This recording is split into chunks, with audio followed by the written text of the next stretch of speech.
여러분 안녕하세요. 편집자 K입니다. 오랜만에 뵙습니다. 우선 9월에 함께 읽고 싶은 책 소개를 간단하게 먼저 해볼게요.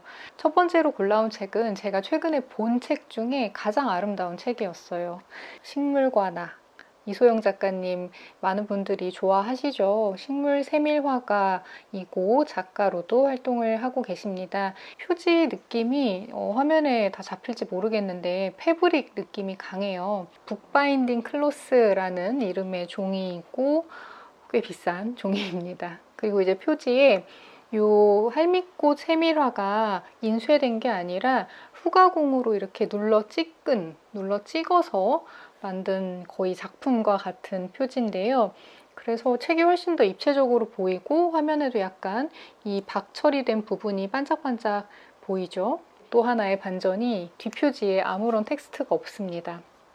그리고 이 세로띠지가 하나 있는데 이제 이것을 벗기면 뒷표지에 아무 텍스트가 없는 거죠. 이렇게 만드는 것으로 결정하는 게 편집자 입장에서는 좀 용기가 필요한 일이에요. 가능한 한 많은 정보를 드리고 싶고 이 책이 어떤 점이 특별한지 표지에서 많은 텍스트로 알리고 싶어 하는 게 또 편집자의 마음인데 정말 이 아름다운 물성 하나에 딱 집중을 해가지고 탄탄하게 만들어 보자 라고 한 책으로 보입니다. 이렇게 아름답고 깔끔한 책이 되는 거죠. 보통 세로띠지를 두를 때 이제 뭐 보통은 이렇게 앞에 두르고는 하는데 세로띠지를 두르는 일이 없지는 않은데 이렇게 뒷표지에 세로띠지를 두른 거는 또 처음 보고 앞표지에 띠지를 두르지 않았기 때문에 이 세밀화의 어느 부분도 가려지지 않고 독자분들이 바로 이걸 한눈에 볼 수 있죠. 이것도 역시 선택의 결과다라는 생각이 들고요. 내부 디자인도 너무너무 예뻐요. 워낙에 식물 세밀화가 아름답기도 해서 올 컬러로 인쇄가 되어 있는데요. 이런 인쇄 자체가 깔끔하고 아름답게 된 거나 이 도판의 배치나 설명의 배치 뭐 이런 것들 이런 게 하나하나 정말 신경을 많이 썼구나 라는 생각도 들고 제가 이 책을 보다가 뭔가 모를 노스텔지어 같은 걸 느꼈어요. 이거 참 어릴 때 보던 어떤 책들 같다라는 느낌을 받았는데 이 서체가 요즘 책들에서는 그렇게 자주 쓰이지 않는 중명조 계열의 서체인데 그래서 느껴지는 어떤 옛것 같은 그치만 이제 낡은 느낌이 아니라 굉장히 좀 고아한 우아한 느낌이 드는 이렇게 스케치도 담겨 있어요. 최근 봄, 여름, 가을, 겨울 그렇게 4개의 계절로 부가 나뉘어 있고요. 그 안에 이제 그 계절에 볼 수 있는 여러 식물의 세밀화와 이소영 작가님의 이 식물 세밀화 작업을 통한 그리고 또 일상에서 발견하는 식물들 이야기 등등이 적절히 잘 담겨 있어요. 워낙에 식물 이야기를 많이 써온 분이고 저는 그 네이버 오디오 클립으로도 많이 듣거든요. 이렇게 세밀화로 아주 섬세하게 시각적인 식물의 아름다움을 전하는 일도 하고 또 그것을 말로 잘 설명해서 모두가 이 식물을 보고 즐길 수 있는 건 아니기 때문에 이제 그런 분들께도 가 닿을 수 있는 콘텐츠를 계속 제작을 하고 계십니다. 워낙에 식물 개체 하나하나가 주는 신비로움이 있고 그 안에 진짜 거의 막 온 우주가 담긴 것처럼 신비로운 그림들이나 뭐 그런 설명이나 그리고 또 식물이 순환적이잖아요. 그 계절에 따라서 시간이 가는 것에 따라서 식물 한 개체가 변하기도 하고 또 그 다음 계절에 어울리는 식물이 찾아오고 그렇게 순환하는 것과 일상의 순환이 겹치면서 이렇게 좀 단정하고 좀 사색적인 글이 담길 수 있지 않았나 이제 그런 생각이 듭니다. 첫 문장을 읽어보자면 그렇게 봄이 시작된다라는 꼭지로 시작을 하고요. 아침 작업실로 오는 길 화단에서 회양목을 보았다. 꽃을 피우기 시작한 모습이었다.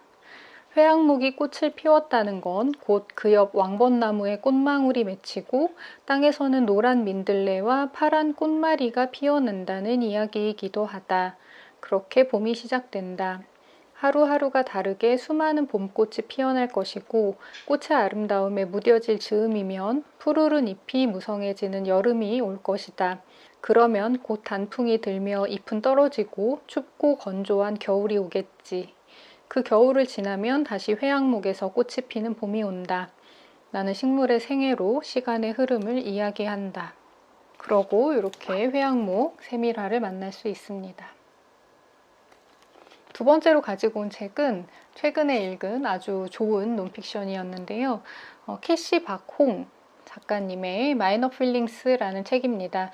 이 책 제가 너무너무 좋아하는 김동신 북디자이너가 작업하셨더라고요. 그래서 범상치 않은 이 표지 디자인, 여기에 마이너 필링스라고 적혀 있고, 마티 출판사에서 새로운 시리즈를 이번에 내면서 1번으로 이 책을 삼았거든요. 그 시리즈 이름이 at 시리즈예요. 그래서 여기 A자와 숫자 1이 적혀 있습니다.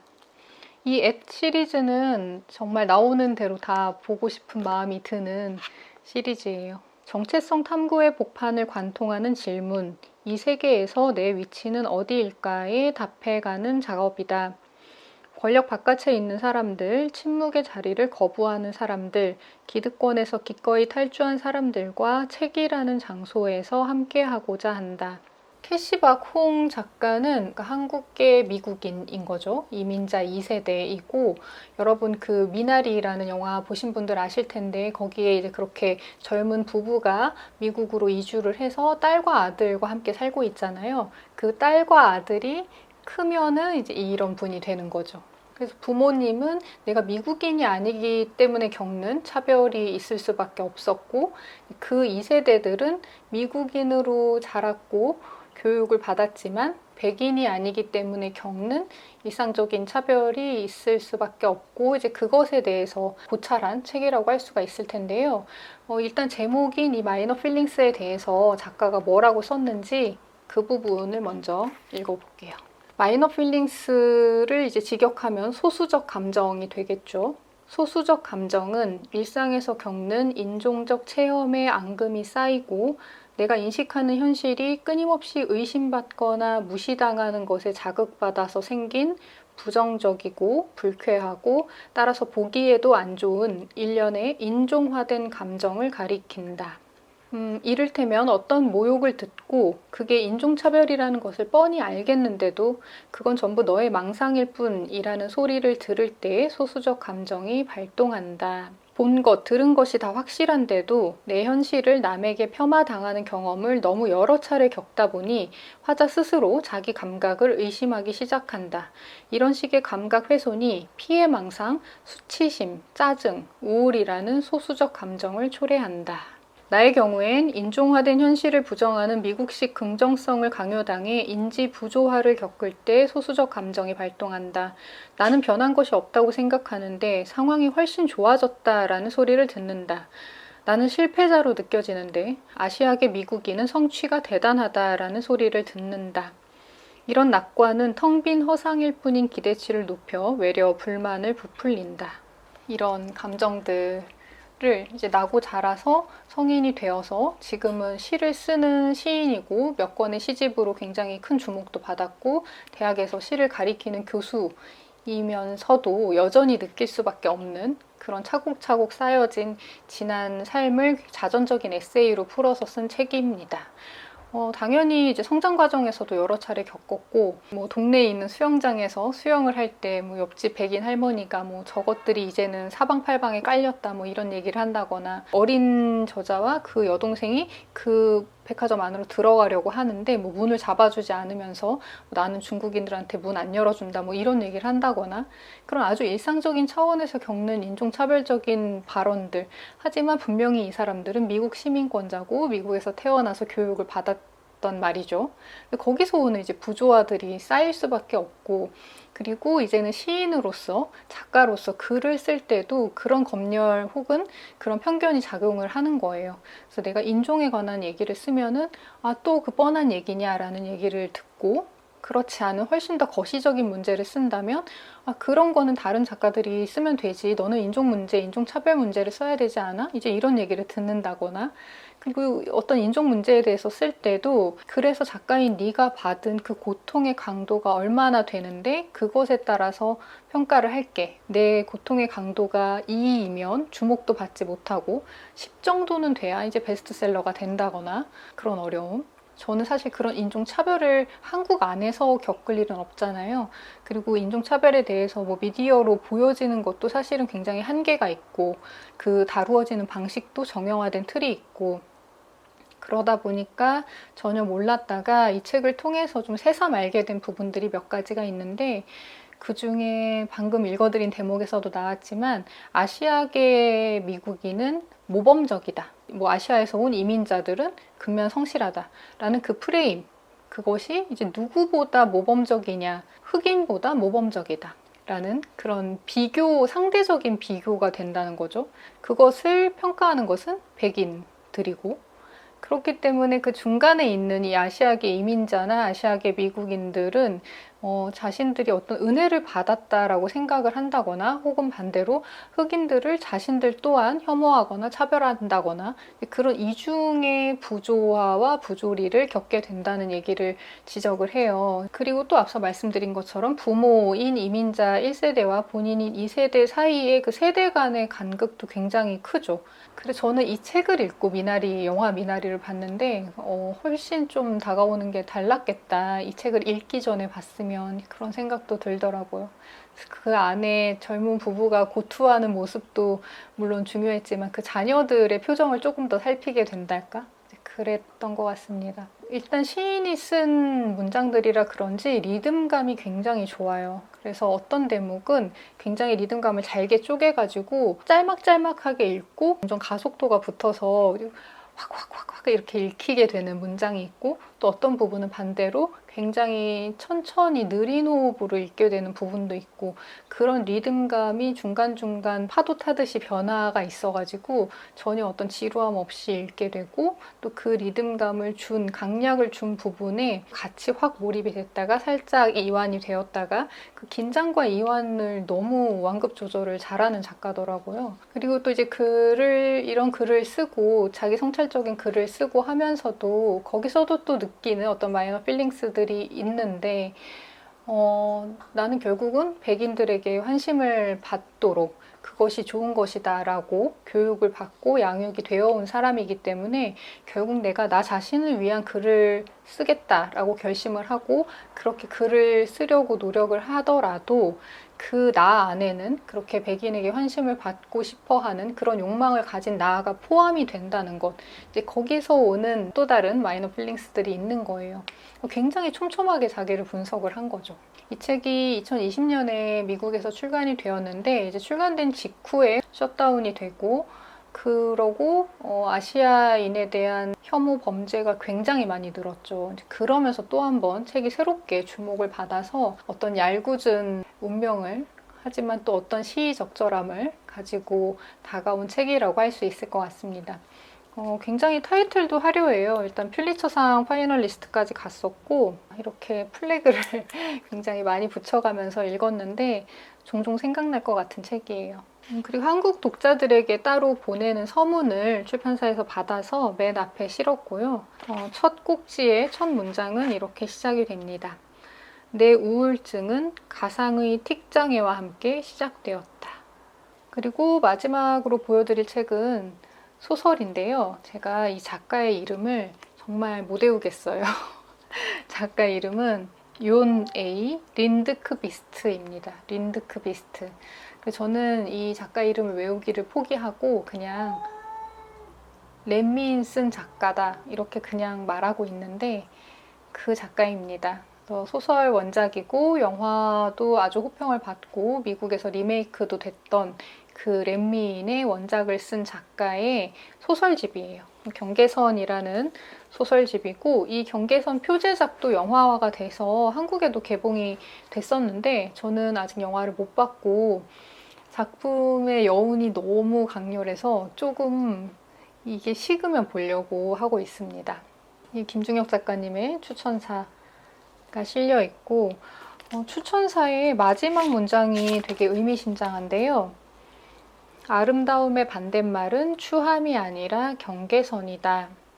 딱 이 내용이 이 책을 잘 설명해 준다고 생각을 합니다. 그래서 아름다움의 반대말, 추함이 아니라 경계선으로서 우리가 경계를 그어놓은 그 경계선에 대한 이야기인데요. 총 5작품이 실려 있고 방금 말씀드린 그 경계선이라는 영화화된 작품의 원작 단편이 실려 있고 그리고 렛민의 외전격인 단편도 실려 있어요. 지나간 꿈은 흘려보내고 라는 제목인데 그 렛민 제목도 어떤 노래 가사에서 따온 거거든요. 근데 그 가사의 그 다음 구절이 이 구절이라고 하더라고요. 지나간 꿈은 흘려보내고. 이 단편은 신기한 게 렛민 원작 소설이 있고 영화 렛민이 있는데 작가가 그 영화 렛민을 보고 그 결말 부분을 보고서 어떤 생각이 들어서 이 외전을 쓰게 됐어요. 되게 신기한 흐름이죠. 그 후기에 대한 것도 이 책에 실려 있습니다. 또 다른 결말을 내 식으로 또 한번 써보고 싶었다라는 내용이 담겨 있고 그 단편도 굉장히 좋더라고요. 렛민도 그렇지만 호불호가 있을 수 있는 작품입니다. 왜냐하면 너무나 범상치 않고 굉장히 기묘한 이야기들이기 때문에 지금 저희 집 고양이가 얘기하는 것처럼 그렇기 때문에 호불호가 있을 수 있지만 분명한 건 누구든 보면 읽으면 잊을 수 없다. 절대. 그런 작품들입니다. 표제적인 경계선에 대해서만 간단히 말씀을 드리면 어떤 여성 화자가 주인공인데 굉장히 흉측하게 생겼어요. 그것이 평생의 어떤 컴플렉스인 인물이고 세관원으로 일을 하고 있습니다. 그래서 스웨덴의 어떤 항구의 세관에서 일을 하고 있고 누군가 불법적인 무언가를 가지고 들어오지 않나 그 승객들을 검사하는 일을 하는 거죠. 근데 이 화자가 아주 놀라운 후각을 가지고 있어서 그 사람의 냄새만 맡고도 저 사람이 지금 뭔가를 가지고 있는지 아닌지를 냄새로 아는 거예요. 굉장히 특별한 능력이죠.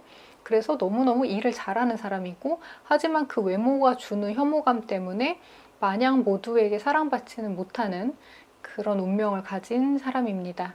그래서 애인도 있어요. 근데 애인은 거의 기생하다시피 그녀에게 빌부터 사는 남성이고 둘이 어떤 성적인 접촉도 없고 하지만 이 화자는 그냥 나를 어쨌건 받아는 주는 사람이니까 하면서 이제 그것으로 만족하면서 같이 살고 있습니다. 그러던 어느 날 어떤 남성 승객이 세관 그 검사를 받으러 들어왔는데 이 화자인 티나에게 느껴졌어요. 어떤 냄새가. 저 사람한테 뭐가 있다 하는 냄새가 느껴졌는데 아무리 검사를 해도 특별한 게 나오지 않는 거예요.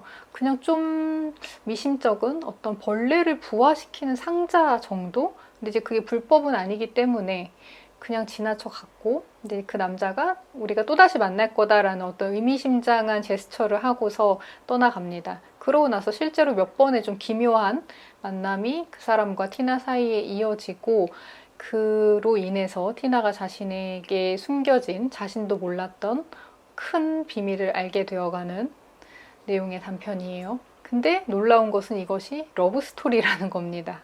굉장히 제가 읽은 러브스토리 중에 가장 기묘한 러브스토리인 것 같아요. 너무 특이해. 제가 그동안 좀 본업도 바쁘고 몸도 여기저기 좀 고장이 나고 해서 2주간 업로드를 못했는데 다시 이제 달려볼까 합니다. 다음 영상도 기대 많이 해주시고요. 끝까지 시청해 주셔서 감사합니다. 여러분 그럼 다음 영상에서 다시 뵙겠습니다.